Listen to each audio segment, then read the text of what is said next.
How to troubleshoot ASUS PC startup issues. Hi, I'm Aston. If your ASUS PC gets stuck on the Windows welcome screen or boots into automatic repair, don't worry. I'll walk you through a few quick, practical steps and get you back into Windows. Ready?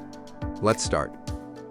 To begin troubleshooting, you can try to shut down the device and disconnect all external devices, including USB drives, printers, and external displays.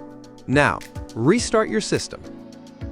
If your device boots normally, make sure to update Windows, your drivers, and the BIOS before reconnecting any peripherals. If the problem continues, try performing a hard reset. Connect the power adapter, then press and hold the power button for 40 seconds until the power light flashes. Incorrect BIOS boot settings can also prevent Windows from starting. To fix this, try resetting the BIOS to its default settings.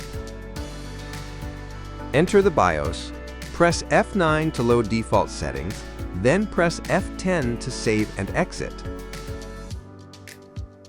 On the automatic repair screen, click Advanced Options. To manually access WinRE, just hold F9 or F12 and hit the power button while the laptop is off. You can try selecting Continue to boot into Windows or choose Troubleshoot to run startup repair.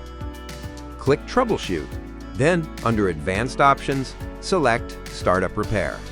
Windows will automatically scan for and fix issues that may be preventing the system from starting. You can also try System Restore from the same menu if restore points are available. This will roll your system back to a previous state before the issue occurred. If none of these steps work, your last option is Reset this PC. Then choose the option that works best for you. And that's it. If it still won't boot after all that, please contact ASUS support for further assistance. Welcome to subscribe to ASUS support channel, like the video, or leave comments below. We are happy to provide you with more useful information.